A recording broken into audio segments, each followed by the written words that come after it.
दुर्ग में आप सभी का इस्तकबाल है। आदाब, मैं हूं सैयद अहमद जिलानी। योगी आदित्यनाथ ने आज उत्तर प्रदेश के वजीर आला के तौर पर दूसरी बार हलफ लिया। बीजेपी ने उत्तर प्रदेश के असेंबली इंतखाबात में जबरदस्त अक्सरियत के साथ जीत हासिल की। बीजेपी 30 सालों में रियासत में इख्तिदार बरकरार रखने वाली वाहिद पार्टी बन गई है। उत्तर प्रदेश के जिन 52 वज़रा ने आज हलफ लिया, इनमें 2 नायब वज़रा आला, 16 काबीनी वजीर और 34 वज़रा ममलिकत शामिल हैं। इन 52 वज़रा में 5 खवातीन और सिर्फ एक मुस्लिम चेहरा दानिश आज़ाद अंसारी भी शामिल हैं। नई काबीना में तकरीबन 24 साबिक वज़रा की छुट्टी की गई और 11 साबिक वज़रा असेंबली इंतखाबात हार गए। केशव प्रसाद मौर्य के इंतखाब हारने के बावजूद उन्हें दोबारा नायब वज़ीर आला के ओहदे का हलफ दिलाया गया। सियासी तज्ज़ियाकारों ने यूपी के नायब वज़ीर आला के तौर पर उनके तसलसल को उनकी मकबूलियत और पसमानदा तबकात पर कब्जा करने की वजह करार दिया। समाज के इन तबकों ने बीजेपी को रियासत में दोबारा इख्तिदार में लाया है। रियासत में बीजेपी की क़यादत वाले इत्तेहाद के 273 एमएलएज में से 89 ओबीसी हैं, जबकि 63 दलित हैं, जो रियासती असेंबली में एनडीए की कुल तादाद का 55% से ज्यादा है। तो आज योगी के 2.0 सरकार के दुरुख पर 2 खास मेहमानों से उनका रुख जानने की कोशिश करेंगे, जिसमें हमारे साथ आज शामिल होंगे मीसम जैदी, जो कि लीडर हैं समाजवादी पार्टी के, और दूसरे मेहमान होंगे गुलरेज शेख, स्पोक्स पर्सन तर्जुमान हैं बीजेपी के। फिलहाल हमारे साथ एक खास मेहमान जैदी साहब जुड़ चुके हैं। जैदी साहब, एक बार फिर 30 साल का रिकॉर्ड तोड़ते हुए बीजेपी सरकार बन गई है और योगी दोबारा वजीर आला बने हैं। 2.0 योगी सरकार कैसे देखते हैं? इसमें कोई शक नहीं कि आप भी मजबूत हुए हैं, समाजवादी पार्टी भी मजबूत हुई है। अब आने वाले दिन यूपी में किस तरह के होंगे? क्या कुछ इस सरकार पर आपका पहला रद्द-ए-अमल? बहुत बहुत शुक्रिया। मैं अपनी बात शुरू करूंगा जनता के बेसिक मुद्दों से लेकर के, जो महंगाई है, जो सबसे बड़ा सवाल है जी। और मुझे लगता है कि भारतीय जनता पार्टी इस मुद्दे पर काम अभी तक नहीं कर रही है, और जो अभी तक नहीं किया है 5 सालों में, जो महंगाई आसमान पर पहुंच गई है और एक आम आदमी के ऊपर इस महंगाई की वजह से कमर टूट जाती है, परिवार चलाना बहुत मुश्किल होता है। हमारा कहना है इस सरकार से, हमारी किसी सरकार से और सरकार के नुमाइंदे से दुश्मनी नहीं है। हमारे वैचारिक मतभेद हमेशा से रहे हैं।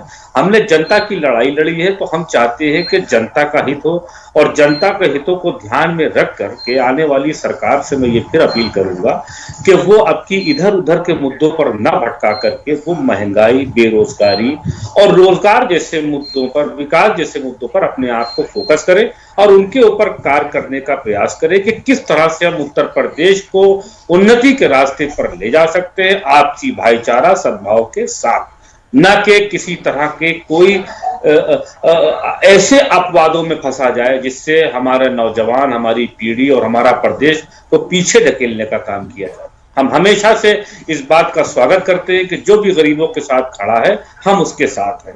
और जिस तरह से वो 5 साल उत्तर प्रदेश के आपने देखे कि महंगाई की मार से टूट चुके हैं, रोजगार के नाम पर शून्य हो चुका है उत्तर प्रदेश, मैं चाहता हूं कि इसके ऊपर ध्यान दिया जाए और इस तरक्की के लिए आगे बढ़े। ठीक, हमारे साथ गुलरेज शेख बीजेपी के तर्जुमान भी जुड़ चुके हैं। गुलरेज शेख, आपका भी इस्तकबाल है।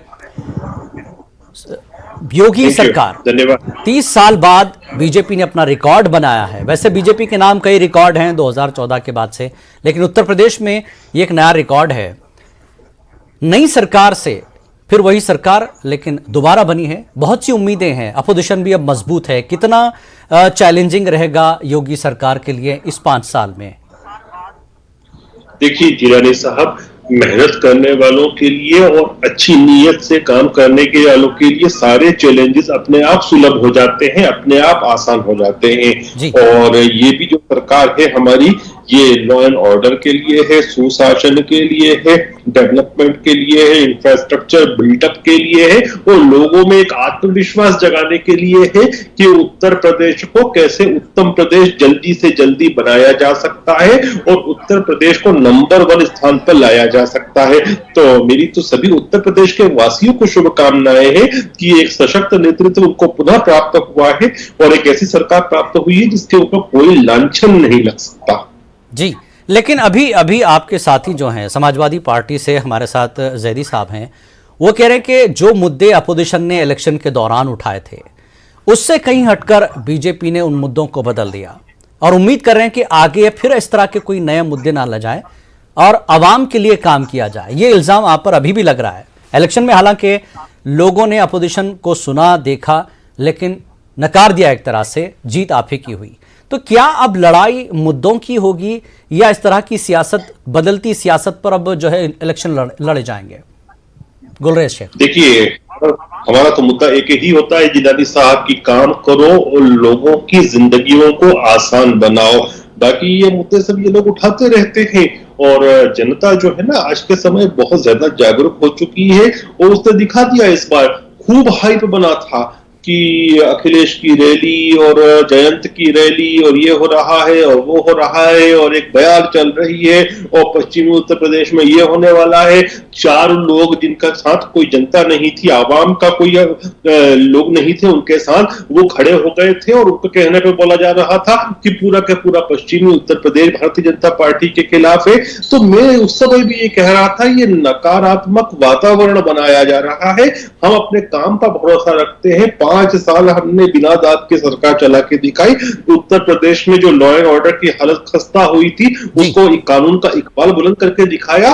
तो आपने देख ली परिणाम और अभी भी हमारा काम वही रहेगा कि कैसे लॉ एंड ऑर्डर और बेहतर हो सके, कैसे उन्नति और विकास और ज्यादा कर सके। जी, जैदी साहब, सीधे तौर पर गुलरेज का कहना है कि हम सिर्फ अपने मुद्दों पर काम कर रहे थे और जनता ने, आवाम ने बीजेपी की तरफ से उठाए गए उन मुद्दों पर दोबारा बीजेपी को सरकार बनाने का मौका दिया है उत्तर प्रदेश में। आपने सरकार की बहुत सी चीज़ों पर नाकामी के तौर पर पेश किया, लेकिन जनता ने, आवाम ने आपकी बातों को क्यों नकारा? कैसे देखते हैं आप इसको? देखिए जिलानी साहब, मैं ये तो नहीं कह सकता कि 100% तरीके से जनता ने हमको नकार दिया। हमको नैतिक जिम्मेदारी दी है संघर्ष करने की। 2 करोड़ से ऊपर बहसीत अपोजिशन आप मजबूत जरूर हैं। अगर सरकार कहीं इधर उधर होती भी है तो राह दिखाने के लिए आप हैं वैसे असेंबली में। देखिए ऐसा है कि आपको हमसे ज्यादा बेहतर जानकारी होगी क्योंकि आप लोग लगातार इस बात को दिखाते आए कि 50 से 60 सीटें हमारी 5000 के अंतर के वोटों से हारी हैं। कहीं पर हम 200 वोटों से हार रहे हैं, जो कि एक असेंबली के इलेक्शंस में इतने वोटों का महत्व नहीं रखा जाता है। अब हालांकि हम हार गए, हम इस चीज को स्वीकार करते हैं, हम इसमें कोई बात बहसबाजी नहीं करेंगे। और रही बात जो हमारे गुलरेज शेख साहब जो हमारे प्रवक्ता, उन्होंने एक बात कही, फिर मैं एक बात दोबारा अपनी दोहराना चाहता हूं, वही बात कि हमारा किसी की पर्टिकुलर किसी पार्टी के नेता से हमारा बैर नहीं है। हमारे वैचारिक मतभेद हैं, हमारे जो कुछ राजनीतिक मतभेद है। हमारा कहने का मतलब ये है कि अभी गुलरेज शेख जी ने एक कानून व्यवस्था की बात करी, कि लॉ एंड ऑर्डर की बात करी है। आप बताइए कि बिल्डोजर से घर गिरा करके कौन सा लॉ एंड ऑर्डर मेंटेन किया जा सकता है? अगर बिल्डोजर से आप घर गिरा करके लॉ एंड ऑर्डर को मेंटेन कर सकते हैं तो फिर ये सुप्रीम कोर्ट, हाई कोर्ट, देश के संविधान की क्या जरूरत है? हम किसी अपराधी के लिए वकालत नहीं करते। जो अपराधी है बेशक उसको सजा मिलना चाहिए, बट ये जो बिल्डोजर वाली नीति है, ठोको वाली नीति है, बिल्डोजर चढ़ा देने वाली नीति है, मैं इसके बारे में पूछना चाहता हूं कि मैं न्याय की बात, आज भी मेरे राष्ट्रीय अध्यक्ष जी ने कहा कि हम न्याय की बात करते हैं, बिल्डोजर की बात नहीं करते हैं। हम देश के संविधान की बात करते हैं। अगर आप बिल्डोजर से किसी का मकान गिरा दे रहे हैं तो एक पक्षपात कार्रवाई जो आपने उत्तर प्रदेश में की है, हम फिर ये आपसे उम्मीद रखते हैं और ये आशा करते हैं कि ये पक्षपात की राजनीति उत्तर प्रदेश से खत्म होकर के और कानून के, संविधान के तहत वो कोई भी हो, किसी जात का हो, किसी धर्म का हो, किसी संप्रदाय, किसी कहीं से आता हो, वो मगर न्याय के संगत से देखते हुए पक्षपात रवैया जो आप संविधान पर जिस वक्त ओथ ले रहे होते हैं, मैंने देखा कि माननीय योगी जी से लेकर के सभी ने ये कसम खाई कि मैं पक्षपातपूर्ण कोई कार्य नहीं करूंगा। जिससे जनता में आवाज उठे। तो मैं वो चाहता हूं, जैसे अभी किसानों के ऊपर आपने एक काला कानून लगाने का काम किया और बाद में आपके नेताओं ने ये माफी मांग करके और कह के मेरी तपस्या पूरी नहीं हुई और काला कानून वापस ले लिया। मैं चाहता हूं भविष्य में इस तरह का कोई भी कानून लगाने से पहले, थोपने से पहले, क्योंकि आपकी सरकार प्रदेश में प्रचंड बहुमत से आ गई है, डबल इंजन की सरकार है, आप हमेशा इस बात का जिक्र करते आते हैं। गुलरेज शेख, बहुत से सवाल उठा दिए हैं जैदी साहब ने कि आपका जो कानून है, लॉ एंड ऑर्डर की जो आप बात कर रहे हैं, वो ठोकने वाला, बुलडोजर वाला कानून आप चला रहे हैं। ये ना हो, बल्कि जो कानूनी तरीका है उसको अपनाया जाए। देखिए, बड़ी स्पष्ट बात है जिन्होंने साहब, जहां भी बुलडोजर चला है वो अवैध निर्माण था, और यदि अवैध निर्माण नहीं होता तो कोर्ट उसको अलाउ नहीं करती। तो ये जो बात कर रहे हैं ना कि गैर कानूनी रूप से तोड़ दिया, अरे भैया, गैर कानूनी रूप से बनी हुई जगह को, और यूजुअली ऐसी जगहें जो होती है ना गुंडे मवालियों की, वो 2 नंबर के पैसे से, 2 नंबर के धंधों से बनती हैं और सरकारी कोई भी एनओसी के बिना बनती है। कई बार तो जमीनें भी जो होती हैं वो कब्जा की होती हैं। तो ये जो लोग एम्पायर बनाते हैं, और आप ये देखिए ना कि जितने भी गुंडे बवाली होते हैं, ये भी कहा जा रहा है कि ये बुलडोजर अब चलता रहेगा ऐसे ही। तो माफिया के ऊपर तो बुलडोजर चलेगा साहब, बिल्कुल माफिया पे चलेगा, जो क्रिमिनल होगा उसको फोकस चलेगा। सिर्फ इसी चीज पर है। अब समाजवादी पार्टी का कहना है कि जिन लोगों से, जिस जनता से, आवाम से आपने वादे किए लोगों के काम करने के, उस पर क्या फोकस जो है योगी सरकार का होगा? देखिए, आप ये गरीब आदमी के आम मुद्दे, यदि पिछले 4.5 साल में आम और गरीब आदमी दोनों के मुद्दों का सॉल्यूशन नहीं होता, उनकी जिंदगियों में कुछ राहत की सांसें उनको नहीं मिलती, तो क्या वो इस तरह से बाहर निकल के हमारे पक्ष में वोट करते? भाई, काम तो करना ही पड़ता है सरकारों को। सबसे बड़ा काम यदि योगी सरकार 1.0 ने जो किया था वो इंफ्रास्ट्रक्चर डेवलपमेंट का किया था। इंफ्रास्ट्रक्चर का जो डेवलपमेंट होता है ना, वो अपने आप ही रोजगारों का सृजन करता है। सबसे पहले तो डायरेक्ट रोजगार का सृजन करता है, उसके बाद इनडायरेक्ट इकोनॉमी का सृजन करता है। तो चाहे कृषि का रकबा बढ़ाने का काम किया गया हो पिछली सरकार में, चाहे इंफ्रास्ट्रक्चर डेवलपमेंट का काम किया गया हो, चाहे एमएसएमई को प्रोत्साहित करने का काम किया हो, चाहे डिफेंस कॉरिडोर बनाने का काम किया हो, तो ये सब काम तो भाई साहब किए हैं। तो ये काम में और विस्तार मिलना निश्चित है। नहीं, इसी काम की बातें तो अखिलेश भी करते नजर आए थे इलेक्शन में कि ये हमारे सारे काम है, और आज भी ट्वीट किया गया कि देखिए समाजवादी के बनाए स्टेडियम में जो है इस बार ये सारी तकरीब हुई है, जश्न मनाया है बीजेपी ने। काम तो अखिलेश भी बता रहे हैं। अखिलेश की बात में दम होता, देखिए हर सरकार कुछ ना कुछ काम करती है, लेकिन कितना काम करती है इस पर डिपेंड करता है। सरकार आपको दी है, किसी जमाने में एक शब्द बहुत प्रचलित में चला करता था, वरिष्ठ पत्रकार है, आपने भी उपयोग किया होगा, कि अभी तो सरकार का हनीमून पीरियड चल रहा है साहब, 6 महीने साल भर तक। जब से भारतीय जनता पार्टी की सरकारें बनना शुरू हुई हैं, मीडिया से ये शब्द गायब हो गया, हनीमून पीरियड। तो ये लोग हनीमून पीरियड बनाते थे, फिर कोई सा दूसरा मून मनाते थे, फिर तीसरा मून मनाते थे, और आखिरी का जो मून होता था इलेक्शन मून, उसमें काम करते थे। हमारी सरकारें दूसरे दिन से क्या पहले दिन से ही काम में लग जाती हैं, तो यही हम वापस करेंगे। जी मीसम जैदी साहब, यही तो मंत्र है अपना। जी मीसम जैदी साहब, दावे बीजेपी की अपनी जगह है और उनकी जीत, ये साफ जाहिर होता है कि दोबारा जीत मिली है और आवाम ने एक बार फिर एतमाद जताया है। आपको भी थोड़ी ताकत जरूर मिली है, लेकिन सरकार बीजेपी की है, तो बीजेपी का कहना साफ है कि हमारे काम और हमारे तरीक़ेकार पर ही लोगों ने हमको दोबारा मौका दिया है। मुझे लगता है हमारे दोस्त जिलानी साहब, मुझे लगता है कि हमारे दोस्त गुलरेज शेख साहब ये भूल रहे हैं कि यूपीए सरकार भी बड़े प्रचंड बहुमत में केंद्र में 2 बार आई जी, और 2 बार आने के बाद से उसका भी पता नहीं है कि वो कहाँ गई। इनमें भारतीय जनता पार्टियों में बस यही एक बात है कि इनमें अहंकार खत्म हो जाए तो हो सकता हो कि इनमें कुछ सद्बुद्धि आ जाए। इनका दूसरी बार सरकार बनाने के बाद जो अहंकार है वो यूपीए सरकार में भी था, और क्या हुआ कि जनता ने उन्हें हाशिए पे ला के देख लिया, ये आप देख सकते हैं। और रही बात जो ये लॉ एंड ऑर्डर की कह रहे हैं कि जो ट्रैक्टर ऊपर चलाया गया, बिल्डोजर चलाया गया, वो कब्जाई हुई जमीन थी, तो मैं ये पूछना चाहता हूं मान्यवर कि ये बताइए कि ये कब्जाई हुई जमीन क्या सरकार को राइट है कि इसके बारे में न्याय कर देना, या कोर्ट बैठा है वो पता करेगा? आपने सबके पेपर देखे कि ये कब्जाई भी है जमीन, कि ये चुराई गई जमीन है, और भारतीय जनता पार्टी के अंदर अगर कोई आदमी कब्जा किए बैठा है तो वो पाक और साफ है। मैं एक सवाल पूछना चाहता हूं कि धनंजय सिंह से लेकर के और ब्रजेश सिंह से लेकर के इनके पार्टियों में बड़े बड़े माफिया हैं। मैं पूछना चाहता हूं क्या कभी बुलडोजर उधर की तरफ रुख किया या उसको पता नहीं पता है उनके घर का? अगर पता नहीं मालूम है तो मैं कहता हूं मैं पता दे देता हूं, मैं चलता हूं साथ में बता देता हूं कहां कहां घर है इनके और किन किन जगहों पर इन्होंने जो है वो प्रॉपर्टियां खड़ी कर रखी हैं। देखिए एक संप्रदाय को लेकर के, क्योंकि आपके यहाँ शुरू से आपके नेताओं ने 80 और 20 की राजनीति करने के लिए पहले ही से ही इस बात को उजागर कर दिया था कि हम 80 की राजनीति करते हैं, 20 की नहीं करते हैं। तो मैं पूछना चाह रहा हूं कि उत्तर प्रदेश के अंदर क्या अंसारी बंधुओं की प्रॉपर्टी पर बुलडोजर चलेगा या उन पर भी चलेगा जो अपराधी का कोई, फिर मैं एक बात कहना चाहता हूं, अपराधी की कोई जात नहीं, कोई धर्म नहीं, कोई बिरादरी नहीं, अपराधी अपराधी है, उसको स्वीकार नहीं किया जाएगा। गुलरेज शेख, बुलडोजर सबके लिए होना चाहिए। देखिए अभी 2 दिन पहले बुलडोजर चला था, हालांकि मैं इस प्रकार की बातें नहीं करता हूं और मैं थोड़ा स्मरण से भूल भी रहा हूं एग्जैक्ट नाम क्या था, लेकिन अब इन्होंने ऐसी बात छेड़ी तो मैं कह रहा हूं, वरना नहीं कहता कि वो मुसलमान का घर नहीं था।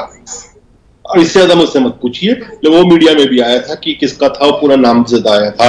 तो ये क्या है कि सिलेक्टिव दिखाने वाली चीजें होती हैं। जो कानून का उल्लंघन करेगा उस पर कार्रवाई होती है, होना चाहिए। 80-20 से तात्पर्य जो हमारा था, इनको 20 से कुछ ज्यादा मिल गया। 20% मतलब समाजवादी पार्टी कि इनके वोट सीटों में 20% के आसपास तब्दील होंगे, वो प्रतिशत में 20% के आसपास तब्दील होंगे, उससे कुछ ज्यादा इनको प्राप्त हुआ। 80% पे हम रहेंगे, ये मतलब था उसका। जी जैदी साहब,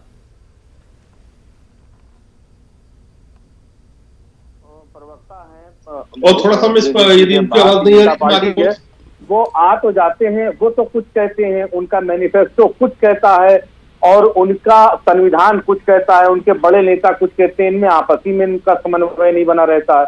अब आप ये बताइए कि अगर ऐसा नहीं है तो मैं ये पूछना चाहता हूं कि आखिर वो बिल्डोजर वहां क्यों अभी तक नहीं चलाया गया? जब वो वांटेड थे और क्रिकेट मैच खेलते हुए उनका फोटो निकल करके आया और सामने से देखा लोगों ने, तो आखिर आपकी पुलिस वहां पर क्या कर रही थी? मैं ये पूछना चाहता हूं कि जिस वक्त हाथरस की बेटी रात में 12-2 बजे जलाई जा रही थी, उस वक्त आप उन दलित समाज, शोषित वंचित समाज से आने वाले लोगों के बारे में आपका क्या कहना है? आपने 70 लाख नौकरियां देने की बात करी थी, अब आप जीत गए हैं, अब जीत कैसे गए ये भी आप सुन लीजिए। हो सकता है कि एक चीज तो है कि जहां पर समाजवादी पार्टी ने अपने मैनिफेस्टो में वादे किए, अपनी बातें रखी, बीजेपी भी उसके आगे पीछे ही चल रही थी। लग रहा था कि अरे हम यहां चूक जाएंगे, ये चीज छूट जाएगी। आपके मुद्दे थे अलग और मैनिफेस्टो कुछ और था, लेकिन अब जो वादे आपने कर लिए, सरकार आपकी बन गई है, तो एक बड़ी जिम्मेदारी आप पर है कि जो वादे किए उसे निभाना भी पड़ेगा, क्योंकि दूसरी बार ये सरकार है। सर हमने 1952 में कहा था 370 हटाएंगे, और जब पुख्ता पावर में आए तो वो भी किया। तो हम तो अपने हर वादे को निभाने वाले लोग हैं, इसलिए हम प्रमाणित लोग माने जाते हैं, इसीलिए लोग हम पे भरोसा करते हैं। और योगी जी ने, मैं अब बड़ा स्पष्ट बोल रहा हूँ, जो देखिए मैं कभी भी धर्म की सियासत के ऊपर ज्यादा बात नहीं करता, लेकिन योगी जी ने चुनाव होने के बाद ये बात कही थी। आप नहीं कर रहे हैं, लेकिन आपकी पार्टी ने साफ कह दिया था। दानिश वही तो कह रहे हैं।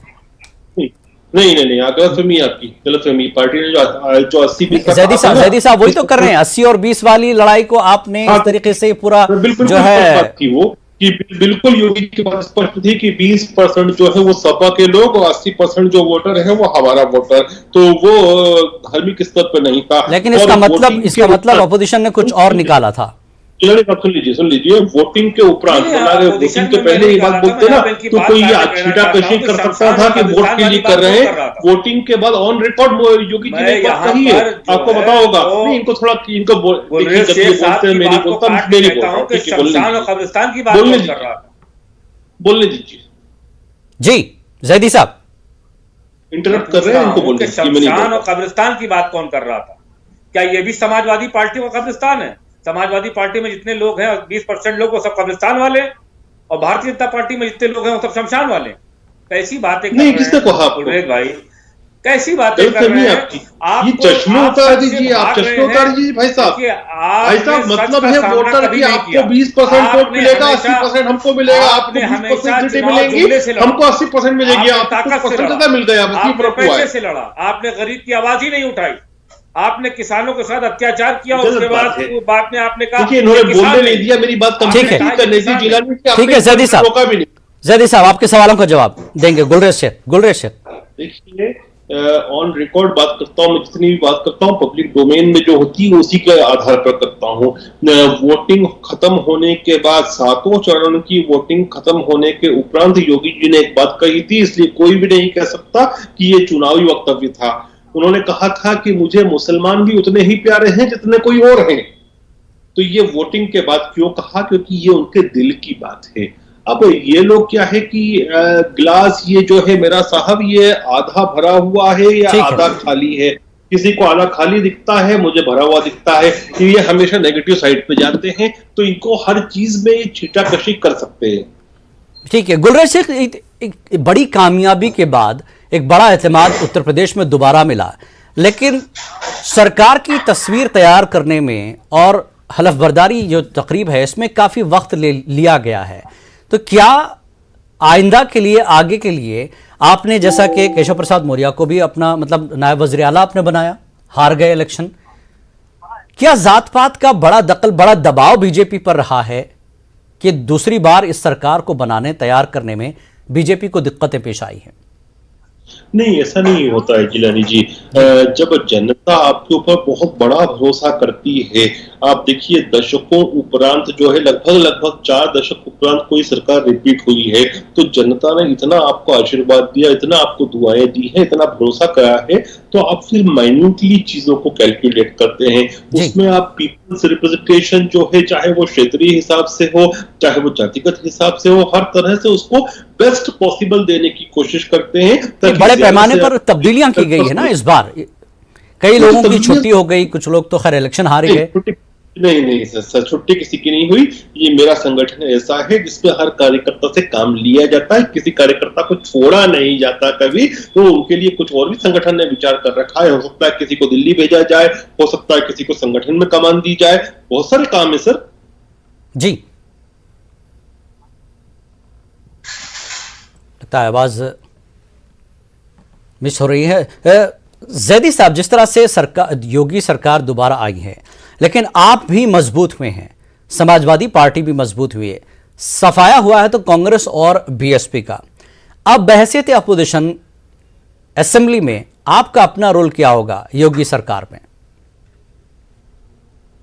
मेरा रोल वही है जो जनता ने जिस रोल के लिए हमको चुना है, हमको नैतिकता के आधार पर संघर्ष करने के लिए चुना है, हमको मैंडेट दिया है। हम जनता के साथ अन्याय नहीं होने देंगे, आखिरी सांस तक लड़ाई लड़ेंगे, वो चाहे सड़क से लेकर के संसद तलक हो और या संसद से लेकर सड़क तलक हो। हम जनता के लिए आवाज उठाते थे, उठाते हैं, उठाते रहेंगे। और इसका उदाहरण है माननीय राष्ट्रीय अध्यक्ष जी ने लोकसभा से इस्तीफा देकर के ये बात बता जी, लिए उत्तर प्रदेश की जनता के लिए हम सड़क पर लड़ेंगे और उसका हक दिलाने के लिए आखिरी सांस तलक हम जनता का साथ देंगे।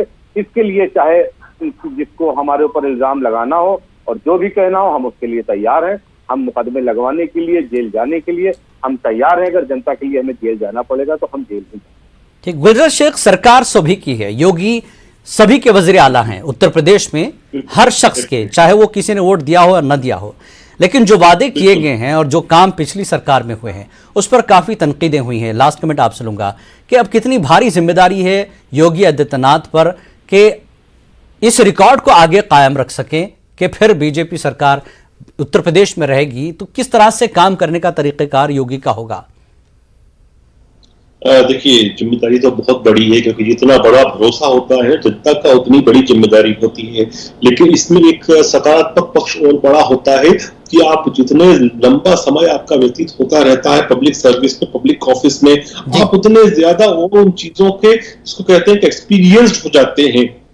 तो डेफिनेटली योगी जी पर लोगों का भरोसा भी बढ़ा है, उनका एक्सपीरियंस और बढ़ा है, और आप पाएंगे कि पिछली बार से भी ज्यादा काम होगा इस बार। जी, बहुत बहुत शुक्रिया। बहरहाल उम्मीद करते हैं उत्तर प्रदेश के आवाम भी कि योगी सरकार जो दोबारा जीत कर आई है अपने वादों पर कायम रहेगी और अपना काम मुसलसल इसी तरह से जारी रखेगी। लेकिन अपोजिशन भी इस बार बहुत मजबूत हुआ है। नहीं, समाजवादी पार्टी की अगर हम बात करें तो मजबूत हुआ है और बहैसियत अपोजिशन वो अपना फर्ज निभाएगी। दो रुख में आज फिलहाल इतना ही। आदाब।